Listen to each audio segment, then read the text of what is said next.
कुछ लोगों के लिए जिंदगी कई चलावे करती है और कुछ लोगों के लिए जिंदगी उन्हें उनके शिखर तक ले जाती है। पहले वाले अनलकी होते हैं जिन्हें मेहनत करने के बाद भी कुछ नहीं मिलता, और बाद वाले बहुत भाग्यशाली होते हैं क्योंकि उनका रास्ता सरल हो जाता है। ऐसा इसलिए है क्योंकि वे जीवन में उन चीजों को हासिल करने के लिए जरूरी सपोर्ट पाने में सक्षम हैं जो दूसरों के लिए उपलब्ध नहीं है। यह चीज जीवन को एक गेम ऑफ चांस बना देती है जहां कोई भी परिणाम एक पॉसिबिलिटी है। कुछ के लिए ये अनुभव केवल नकारात्मक, दर्दनाक और निराशा से भरा होता है, जबकि कई लोगों के लिए सभी कठिनाइयों के बावजूद वे एक इतिहास बनाने में सक्षम होते हैं। यह तब और भी महत्वपूर्ण हो जाता है जब किसी को मिलने वाले अवसर उसकी प्रतिभा, लोगों के समर्थन और अपने आप पर विश्वास करने की इच्छा के कारण मिलते हैं। इस प्रकार का हेरोइक स्ट्रगल अक्सर कई फिल्म स्क्रिप्ट और नॉवेल्स में दर्शाया जाता है। लोग उन कैरेक्टर्स से आसानी से प्रभावित होते हैं जो अपने गोल तक पहुंचने के लिए कठिन संघर्ष करने में सक्षम होते हैं।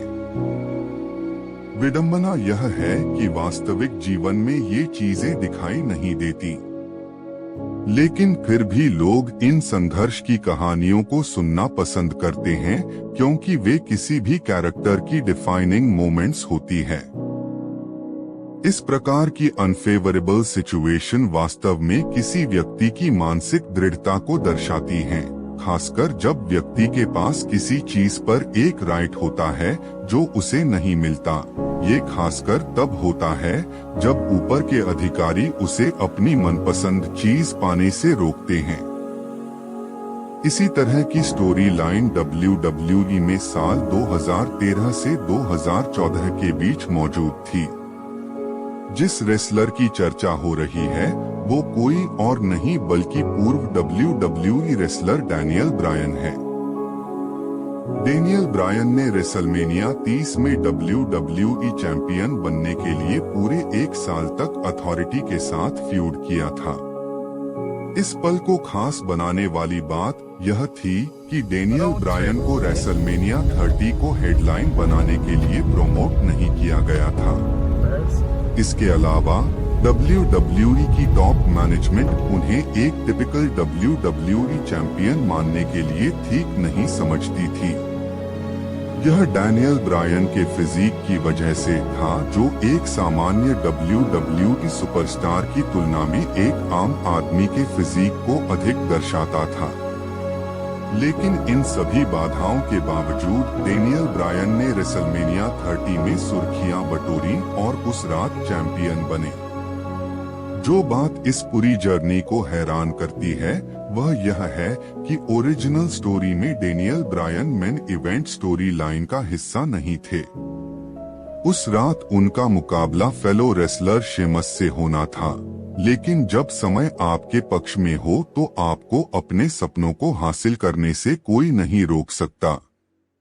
ऐसे में ये जानना दिलचस्प हो जाता है कि किन सिचुएशंस की वजह से डैनियल ब्रायन को मेन इवेंट में डाला गया, जहां उनकी 2 फाइट्स हुई और उस रात ब्रायन ने इतिहास रचा था।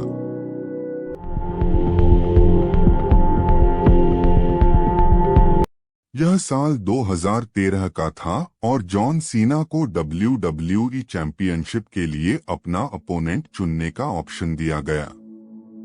पब्लिक ओपिनियन के अनुसार जॉन सीना की पसंद कोई और नहीं बल्कि डैनियल ब्रायन थे। समर स्लैम 2013 में डैनियल ब्रायन ने चैंपियनशिप के लिए जॉन सीना को हराया, मगर उसके बाद रैंडी ऑर्टन ने अपने मनी इन द बैंक को कैश इन किया और वह 7वीं बार WWE चैंपियन बने।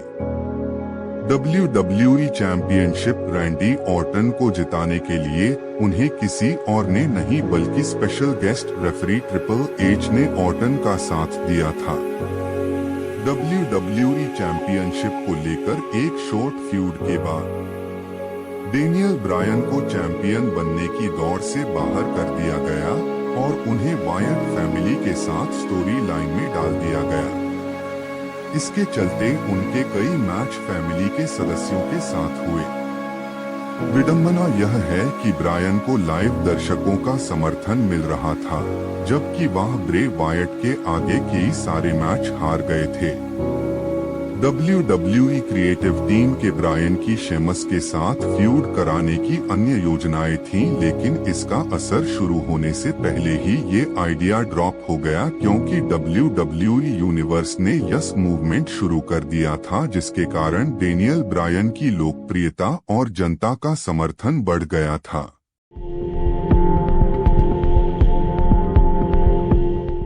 जब समय आपका हो तो परिस्थितियां कैसी भी हों, आप उन्हें आसानी से संभाल लेते हैं। डेनियल ब्रायन के साथ भी कुछ ऐसा ही हो रहा था। डेनियल ब्रायन के मैचों के बारे में एक दिलचस्प बात थी यस चैंट्स की। भीड़ से समर्थन प्रदर्शित करने के लिए उनके मैचों में इनका अक्सर उपयोग किया जाता है। यह चांट अक्सर डेनियल ब्रायन के साथ जुड़ा हुआ है, लेकिन इस चांट की शुरुआत प्रो रेसलिंग की दुनिया से बाहर हुई है। डेनियल ब्रायन और WWE ने इसे इतना लोकप्रिय बना दिया है कि अब यह उनके साथ जुड़ गया है। वास्तव में पूर्व UFC फाइटर डिएगो सांचेज जब अपने मैच के लिए रिंग में उतरते थे तो यस का नारा लगाते थे। इसके साथ ही यह चांट क्राउड से सपोर्ट जुटाने या ह्यूमर के लिए नहीं, बल्कि अपने अपोनेंट को डराने धमकाने के लिए किया गया था। इसे फैंस के बीच पॉपुलर बनाने का सारा क्रेडिट डेनियल ब्रायन को जाता है। उन्होंने कई मौकों पर इसे ह्यूमरस भी बनाया था, जैसे कि जब वह भीड़ से असहमत होने के लिए नो कहते थे। अंत में यह महज एक ह्यूमर टॉन्ट से फैंस के लिए एक बोर क्राई बन गया, खासकर जब डेनियल ब्रायन को बरी किया जाता था और जब क्राउड क्रिएटिव टीम बुकिंग से नाखुश थी। यह विशेष रूप से तब दिखाई दिया जब भीड़ ने अपनी डिसअपॉइंटमेंट दिखाने के लिए इस यस चांट को ज्यादा बोलना शुरू कर दिया।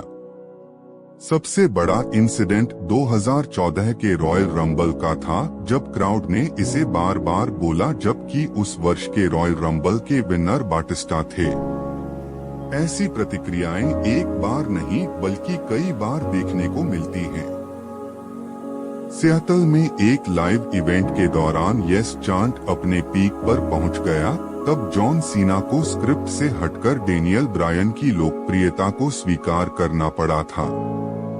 यह चलन यहीं नहीं रुका और यह अन्य स्पोर्टिंग इवेंट्स में भी जारी रहा, जब major league, national hockey league और नेशनल बास्केटबॉल एसोसिएशन जैसे प्रमोशंस में क्राउड ये चांस लगाने लगी थी।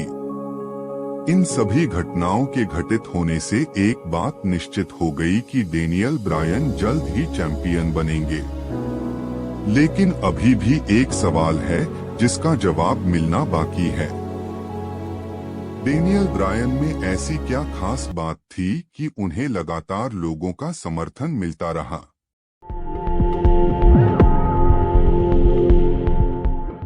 एक बार एक प्रेस कॉन्फ्रेंस में डेनियल ब्रायन ने कहा था कि उन्हें इस बात का कोई अंदाजा नहीं था कि वह आखिर रेसलिंग बिजनेस में इतने पॉपुलर कैसे हो गए।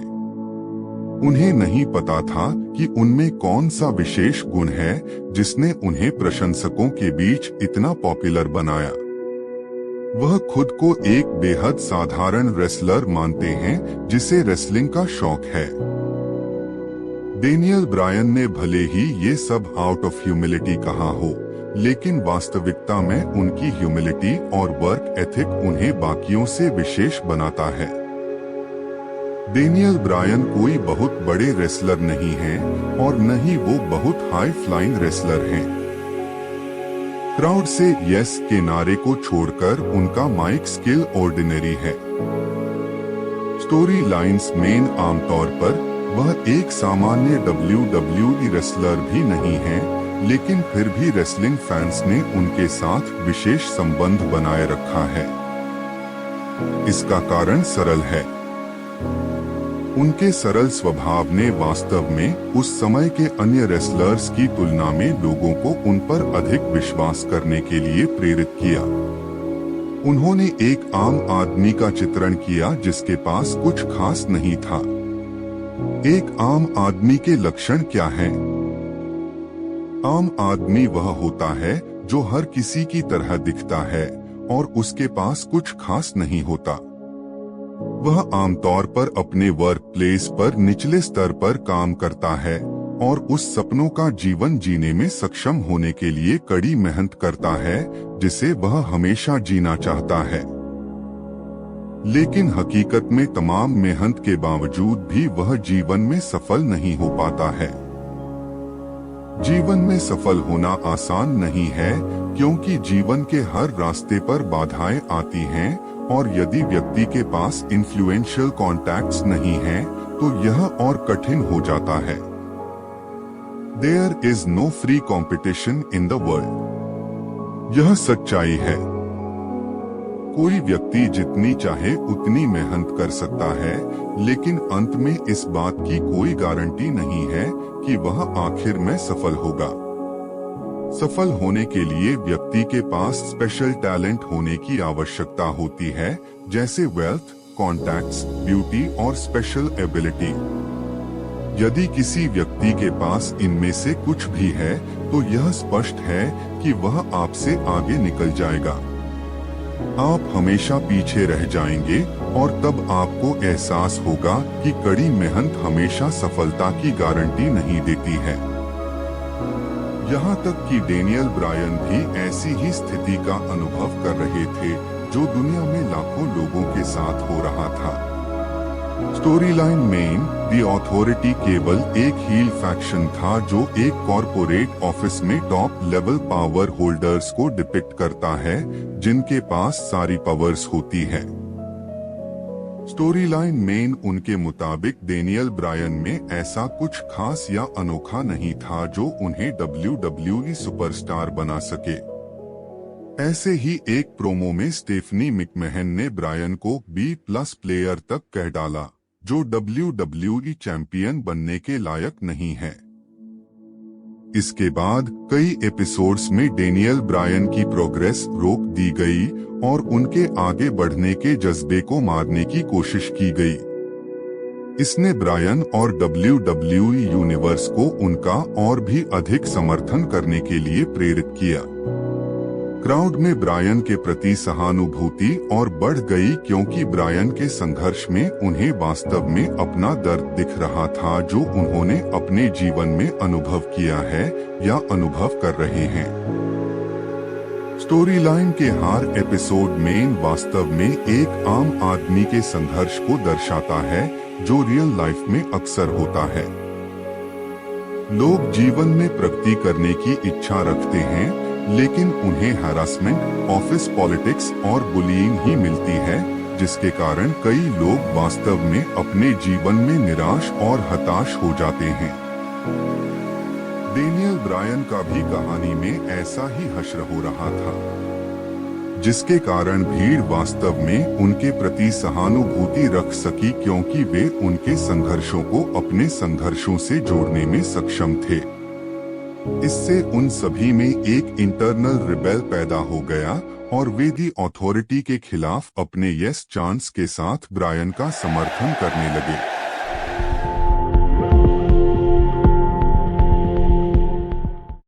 इस कांस्टेंट सपोर्ट के कारण पूरा मेन इवेंट फिर से लिखा गया और ब्रायन को मेन इवेंट मैच दिया।